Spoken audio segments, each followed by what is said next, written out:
Anyways. You are brave. You are brave. Let's try it. You made me be brave, man. So my topic, since I don't have my thing, is occupational HIV testing. So as most of you know, HIV is a pretty big problem in our society today. It affects a lot of people. Almost 1 in 8 people have been diagnosed with it, and even more people are unaware of that they're even carrying the disease.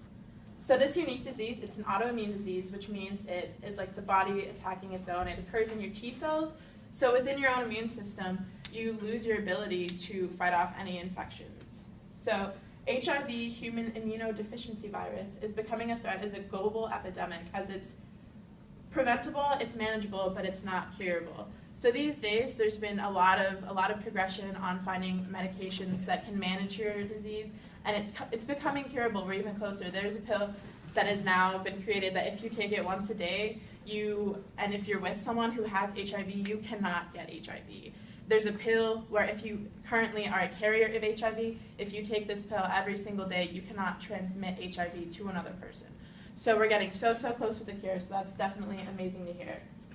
That being said, it's a virus. It causes AIDS, which is acquired immunodeficiency syndrome, which leads to the body's incapability to fight off the infection. So that's where the T cells come in, and that's where your lymphatic cells lose the ability to fight off what they need to fight off, allowing people to die of something as simple as the common cold. So these illnesses, they can be transferred through pretty much 3 different vessels, and that is blood, semen, and vaginal fluids. So HIV can be spread through sex. It can be spread blood to blood, intravenously. It can be spread from mother to child.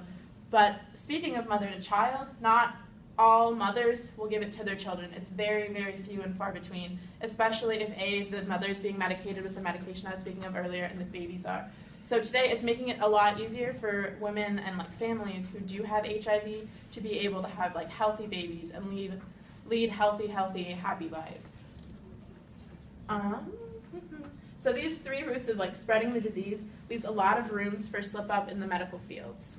So there's been a lot of cases, a lot of court cases where patients have ended up becoming infected by either dirty needles or doctors who are carrying the disease, and this has been causing a lot of lawsuits, a lot of problems within that vessel. So what I'm proposing today is that all medical people, nurses, anyone in personal contact with any sort of patient needs to be tested for HIV every 3 months, regardless whether they're with HIV-infected patients, whether they themselves are infected with HIV, because this is, as I said before, it's manageable, it's preventable, but it's certainly not curable yet.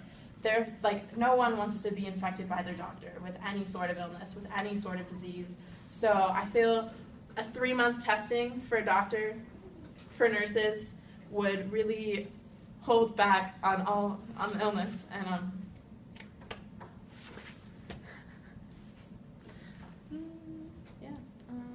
I had statistics also on my other paper, of which I did not write. So yeah, I'm just